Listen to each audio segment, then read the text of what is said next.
You're listening to Protect It All, where Aaron Crow expands the conversation beyond just OT, delving into the interconnected worlds of IT and OT cybersecurity. Get ready for essential strategies and insights.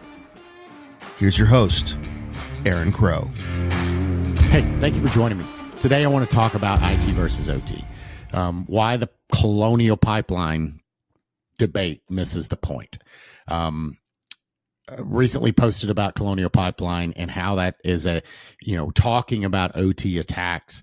And I had quite a few folks that reached out saying, oh, that wasn't an OT attack. And absolutely correct. To be clear, the Colonial Pipeline attack did not hit a OT system. What is an OT system, though? Let's talk about why people keep arguing about IT versus OT attacks and why I don't think it matters. I think we're missing the point. Every time Colonial Pipeline gets brought up, cybersecurity professionals jump on to clarify it wasn't an IT attack, it was an IT attack, not an OT attack. And while that's technically true, since ransomware hit the business IT network and not the pipeline control systems, it misses the bigger picture. To me, the OT systems were shut down as a result of the attack. When I'm an asset owner, I don't care.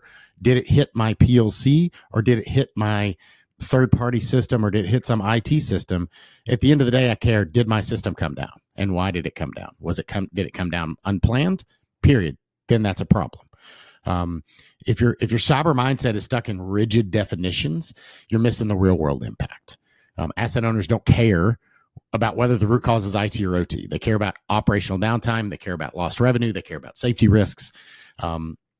This is something that we seem to forget. And I don't want to argue on was it IT, was it OT, any of that type of thing, right? But why the IT and OT argument is flawed. It reminds me of working in power utility, NERC CIP compliance. There's a clear definition in NERC CIP, what categorizes something as low versus medium. And is there any single shared cyber asset that can impact more than 1,500 megawatts in 15 minutes? It has not, at no time does it say OT system. It says, is there any system that can impact 1,500 megawatts in 15 minutes? Then it's deemed a critical asset. So when we have these conversations around IT and OT and was it an OT system or not, again, I get back to what is an OT system? Now the line is so blurred now because 20 years ago, OT was very obvious because OT, even though we didn't call it that, these systems were proprietary. They were one-offs. They were custom built, all that kind of stuff, right? But ever since these vendors started bringing in these commercially off-the-shelf IT type systems into our OT spaces, those lines blurred. It's not as obvious what an OT system is versus an IT system. We have Windows, we have network switches, we have Cisco, we have Palo Alto firewalls, and we've got VMware, and we've got, SQL servers, and we've got Active Directory, and we've got, patching solutions, and we've got scanning and uptime. There's all these different products and services that are technically IT systems, but they are serving in an OT function.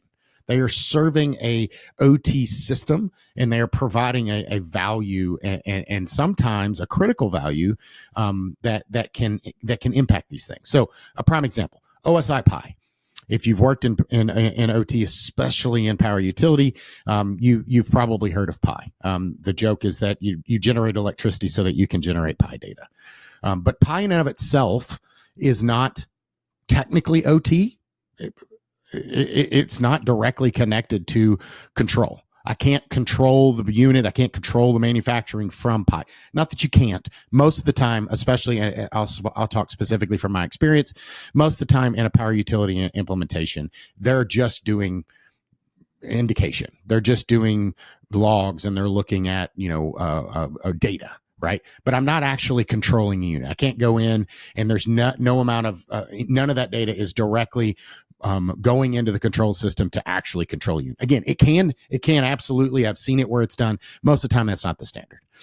Now, that being said, you walk in a control room. Again, let's talk about a power utility. It's where I've spent a ton of my career. If you walk into a power utility in a control room, there's going to be screens up on there. There's going to be OSI PI data coming in and building out those dashboards. and an operator is making decisions based on that data. Now, is there TRIP? Nope. Is it part of NERC CIP? Usually not. Is it a 1500 megawatt in 15 minutes? Nope. But if that goes away, what are they going to do? It depends on what data is there, but let's look at opacity in a SIMS environment. Let's look at any number of things that an operator may have to make a decision. Maybe they don't have to punch a unit out. Maybe they don't have to trip it, but it can be impacted because they don't have telemetry that they may need. So if it goes down, there's probably no real-time process visibility in some of these areas. Obviously, you've got it on control systems, but you may have it on other systems. You may have lose the ability to make certain decisions. So they may decide to shut something down or to adjust. But was that OT? That's the question. No, probably not. In that classical definition of what is OT, something that's specifically and directly one-off controls, hardwired connection, a valve, a probe, things like that, or is driving a physical reaction. No, PI, by that definition, is nothing to do with OT. But everything, it only talks to OT stuff. It's only getting data from OT. It's only part of the plant management network. So is it OT? There's a prime example of another example of this that in my career, working at a power plant, a non-OT domain controller. By definition, if that is the definition of OT, something that has to directly control something, a domain controller, Active Directory domain controller, would not be an OT device. I know firsthand. I've got multiple sources that were there with me when it happened, where a non-OT, a domain controller, Active Directory domain controller, took a power plant down. How did that happen? It wasn't a trip. It wasn't an automatic. Very similar to what the Colonial Pipeline, other than it wasn't a bad state actor. It wasn't even cybersecurity related. So this analogy is not to do on the cyber side. It's more around the justification and classification of OT systems. But I was at a power plant, it had multiple units. And in those multiple units, they had a unit 1, a unit 2, and a common system. The vendor, the DCS vendor, I won't name them, call them vendor A. They were there on site doing an upgrade during an outage. Unit, let's say 2 was in outage, and unit 1 was still running. Unit 2 they were upgrading the control system. So they were upgrading the HMIs, the engineering workstations, operating workstations, the historian, and also the domain. This environment was ran on a flat network. They had different subnets, but it was all interconnected, no firewalls, no nothing. So it was a big network that they could route between. And they had an Active Directory forest that provided access control to the control system. So you logged into the HMIs and the engineering workstation, et cetera, using Active Directory. And all 3 of the control systems used that same forest. It was one domain. Unit 1, or it wasn't Unit 1, it was site, the site name, domain controller, whatever. Well, they had multiple domain controllers. They had a domain controller in Unit 1, a domain controller in Unit 2, and a domain controller in boundary, or in the common. Okay. So the vendor, the control vendor was there, and part of this upgrade, this control system upgrade process, was to upgrade that domain. So they went through their script and they did their thing, but the domain controller failed. Like when they were building out, they had a CD that they followed and it was supposed to script it all. It failed. So what they'd been told in the past is just, okay, if that happens, not a big deal. There's multiple domain controllers, just build a new domain controller. Well, the person that was building this did not have good experience or understanding of Active Directory. So when they rebuilt the domain controller, they didn't just rebuild the domain controller, they rebuilt the domain. So when they spun it up as a domain controller, they created a new forest, a new Active Directory forest, but called it the same thing as the old one.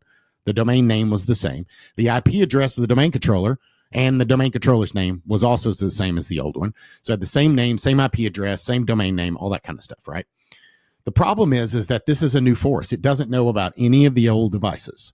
So even though those devices are reaching out to domain controller 1 at blah, blah, blah, blah, 192.168.1.1, whatever the IP address was, it's not, when it's responding, it's not authenticating any of those requests because even though it's the same name, it has no idea any of these other things. Well, when you build a new domain controller in a new forest, there's no other domains. So what happens? If you know anything about Active Directory, it takes over all the FSMO roles.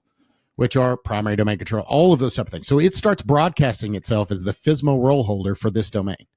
And all of these devices are like, well, I've never talked these other devices. So unit 1 and common start trying to authenticate to it because it says it's the FSMA holder, and it's the right name and IP address, but all of their requests are getting denied.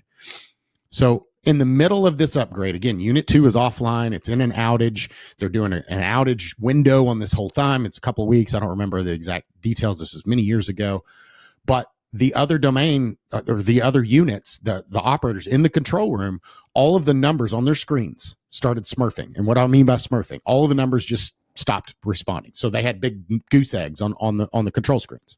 Now, to be clear, the unit was completely running. There was nothing wrong with it. It was running. It was doing what it was supposed to do. But the control room and the operators could not see it. So what did they do? They punched the unit out. They tripped the unit intentionally, brought it down because they couldn't control it. Now, they didn't do it in a bad way. They did it in the way they've been trained to shut the unit down. And they did not want to bring the unit back up until they understood what the problem was and what caused it to break.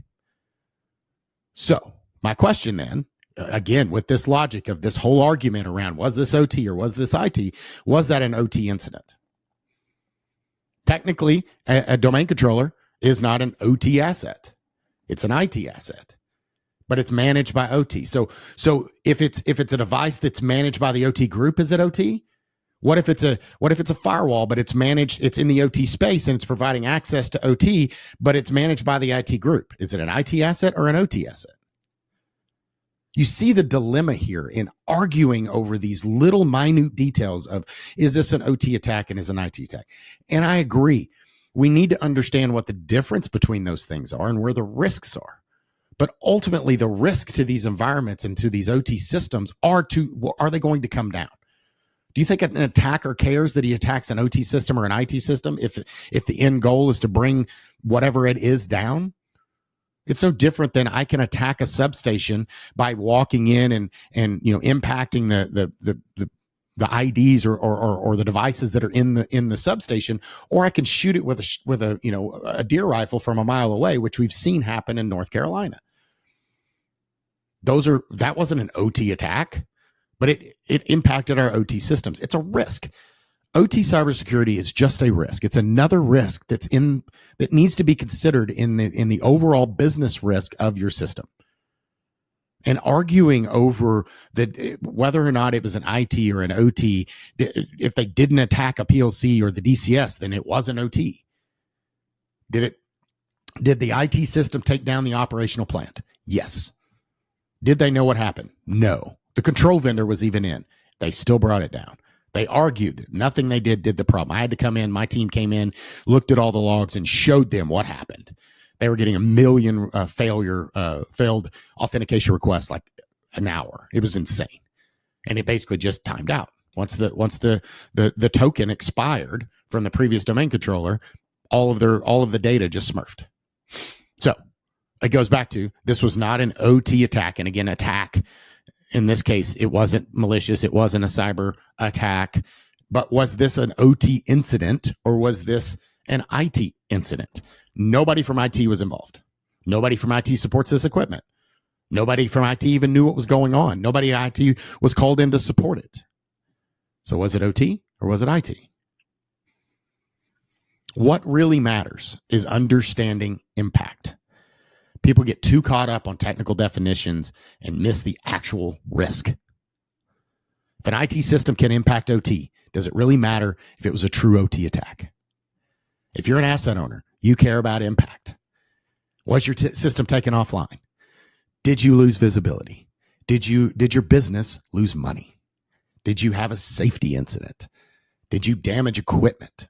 Like, these are things that you care about. You don't care if it was an IT system or an OT system. You do, but only to be able to classify it and understand how to protect against it. It doesn't change the impact that your system was down. Even if I had to bring it up, just like this one, a perfect example, although it wasn't a cyber attack, it wasn't ransomware, it was the own vendor that caused the problem. It wasn't malicious, but it happened. And again, the plant manager didn't care that it wasn't malicious. He was concerned about it going down. And obviously everybody there, their bonuses are tied to availability.